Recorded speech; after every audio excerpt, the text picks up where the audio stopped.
Hello teenagers. तो आज हम लोग वेट के ऊपर बात करेंगे। ठीक है, उसे और अच्छे से समझने का कोशिश करेंगे, प्रयास करेंगे। ठीक है, तो मैं क्या करता हूँ ना, एक एग्जाम्पल से आपको समझाने का कोशिश करता हूँ। मान लीजिए कि ये एक लिफ्ट है। क्या है? ये एक लिफ्ट है जिसके अंदर एक बंदा खड़ा है, एक पर्सन, और ये एक वेट मशीन के ऊपर खड़ा है। किसके ऊपर खड़ा है? एक वेट मशीन के ऊपर। तो इसे मैं W दे देता हूं। ये एक वेट मशीन है और ये एक एलिवेटर है। ठीक, ये केबल से जुड़ा हुआ है। ठीक है, अब इसका मास m है, तो ये नीचे की तरफ एक फोर्स एक्सपीरियंस करेगा जो कि होगा mg। इसका मास m है तो नीचे की तरफ फोर्स एक्सपीरियंस करेगा mg। तो इसे एक और फोर्स देखने को मिलेगा जो कि होगा अपवर्ड। ठीक है, न्यूटन थर्ड लॉ क्या बोलता है कि आप किसी के ऊपर अगर फोर्स लगा रहे हैं तो ये बंदा इसके ऊपर फोर्स लगा रहा है, तो ये सरफेस है, तो ये सरफेस भी ऊपर की तरफ एक फोर्स लगाएगा ना बाबा, इसके ऊपर अपोजिट डायरेक्शन में, as per Newton third law. तो ऊपर इसे एक फोर्स देखने को मिलेगा जो कि होगा एन, जिसे हम लोग नॉर्मल फोर्स बोलते हैं। ठीक है, तो मैं मान लेता हूं कि ये जो एलिवेटर है ना, ये नीचे की तरफ एक्सेलरेट हो रहा है। पहला कंडीशन में ले लेता हूं कि ये मान लेता हूं कि नीचे की तरफ ए एक्सेलरेशन से नीचे आ रहा है। तो इस बंदे, इस आदमी के ऊपर नेट फोर्स कितना एक्ट कर रहा है, ये मैं निकालने का कोशिश करता हूं। ठीक, तो पहला कंडीशन है मेरा, यहां से पहला कंडीशन। तो इस कंडीशन में मेरा ए जो है नीचे की तरफ है, ए नीचे की तरफ है, तो इसमें net force is equal to क्या देखने को मिलेगा? नीचे की तरफ आ रहा है तो mg नीचे की तरफ बड़ा होगा, माइनस ऊपर की तरफ क्या है? n है। ठीक, तो इस F नेट को हम ma लिख सकते हैं। F is equal to ma होता है तो F की जगह ma लिख दिया मैंने, is equal to mg minus n। इसको अगर मैं थोड़ा सा अरेंज करूं तो मुझे क्या देखने को मिलेगा? n इज इक्वल टू, इसको इधर लेके आ रहा हूं, mg माइनस ma। तो n is equal to, m को अगर मैं कॉमन निकाल दूं, mg माइनस a। तो ये क्या आया? ये क्या है? ये एक्चुअल में नॉर्मल फोर्स है। जब एलिवेटर नीचे की तरफ एक्सेलरेट होगा तो ये जो नॉर्मल फोर्स इतना देखने को हमें मिलेगा। तो ये वेट मशीन में हमारा वेट कितना दिखेगा? ये जो वेट मशीन है हमें कितना वेट मेजर करेगा, कितना वेट शो करेगा? ये उतना ही वेट शो करेगा जितना ये नॉर्मल फोर्स होगा। मतलब W is equal to N। जितना नॉर्मल फोर्स ये सरफेस हमारे ऊपर लगाएगा, हम उतना ही अपने वेट को मेजर करेंगे। तो नॉर्मल फोर्स क्या है? एक फोर्स है जो कि सरफेस अपवर्ड डायरेक्शन में लगा रहा है। ठीक है, तो एक्सीलरेट, जब एलिवेटर नीचे की तरफ एक्सीलरेट करेगा तो हमारा वेट इतना दिखेगा जितना ये नॉर्मल फोर्स होगा। ठीक, सेकेंड कंडीशन लेते हैं, जब हमारा एक्सीलरेशन ऊपर की तरफ हो रहा है। अब मेरा एक्सीलरेशन ऊपर की तरफ हो रहा है तो इस कंडीशन में हमारा वेट क्या होगा? तो फिर से लेते हैं, F net is equal to, ऊपर की तरफ हो रहा है इसका मतलब एन ज्यादा है, माइनस एम जी।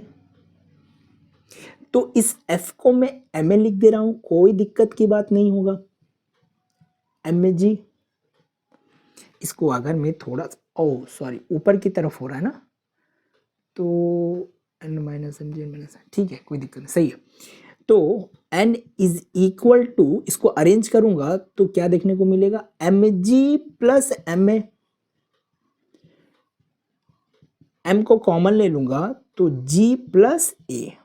तो इस कंडीशन में जब हमारा एलिवेटर ऊपर की तरफ एक्सीलरेट हो रहा है तो उस कंडीशन में मेरा नॉर्मल फोर्स ये दिखेगा, इतना नॉर्मल फोर्स हमारा मेजर होगा। ठीक है, तो हमारा वेट भी इतना ही होगा जितना नॉर्मल फोर्स है।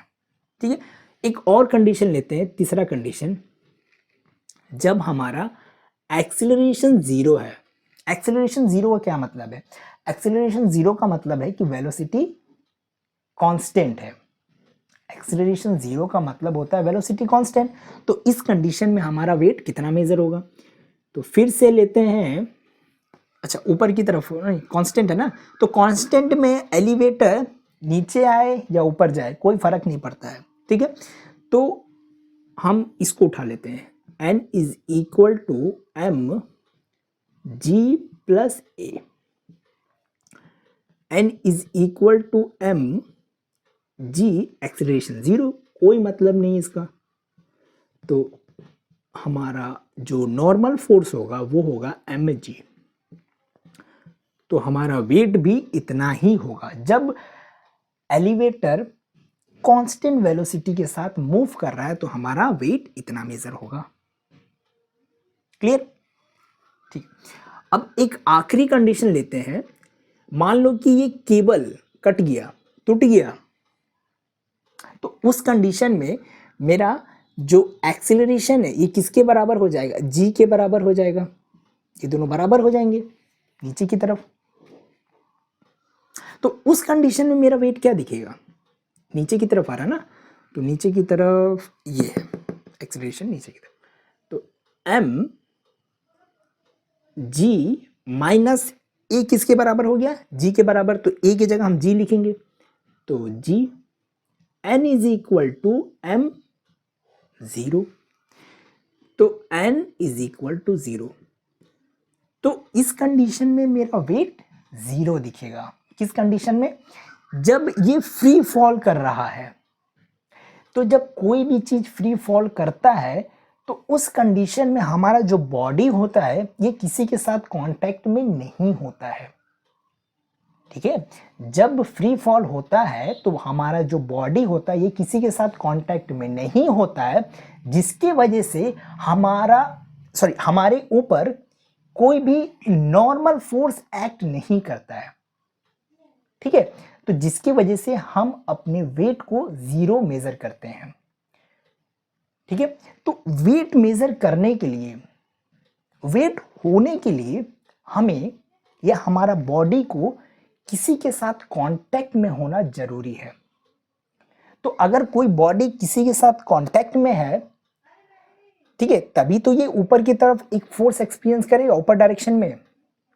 अगर कोई बॉडी किसी के साथ कांटेक्ट में नहीं है तो ऊपर या नॉर्मल फोर्स वो एक्सपीरियंस करेगा ही नहीं। अगर ये नॉर्मल फोर्स एक्सपीरियंस नहीं करेगा तो वेट भी वो एक्सपीरियंस नहीं कर पाएगा। ठीक है, तो हमारा जो वेट चेंज हो रहा है, ये जो वेट फ्लैक्चुएट हो रहा है, इसके पीछे का रीजन क्या है? तो इसके पीछे का रीजन ये है कि जैसे जैसे हमारा ये जो नॉर्मल फोर्स फ्लैक्चुएट होगा, चेंज होगा, वैसे वैसे हमारा ये क्या वेट भी चेंज होगा। ठीक है, चलो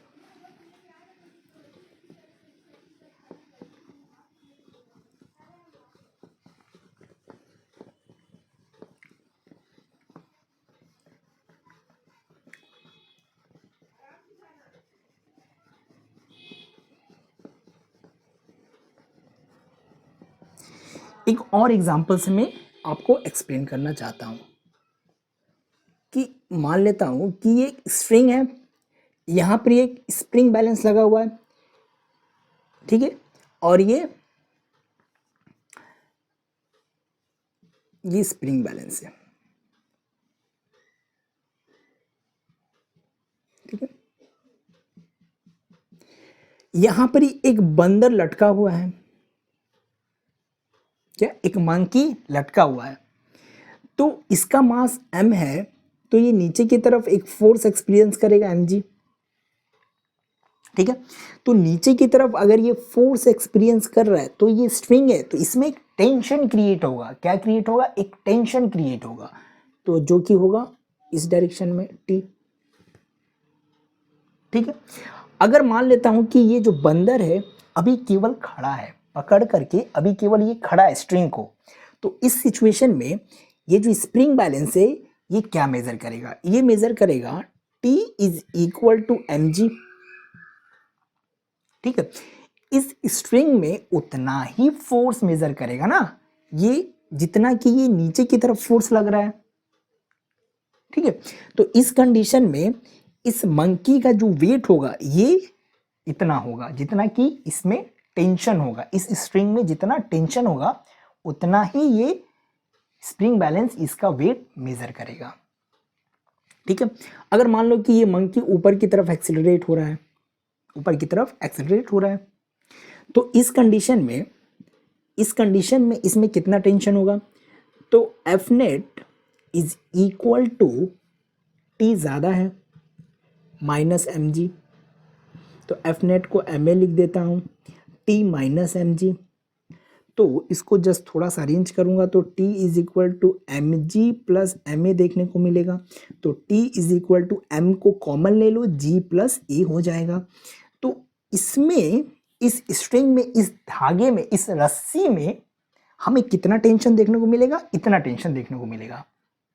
तो इतना टेंशन मतलब इस स्प्रिंग बैलेंस में इसका वेट भी इतना ही मेजर होगा जितना कि स्ट्रिंग में टेंशन होगा।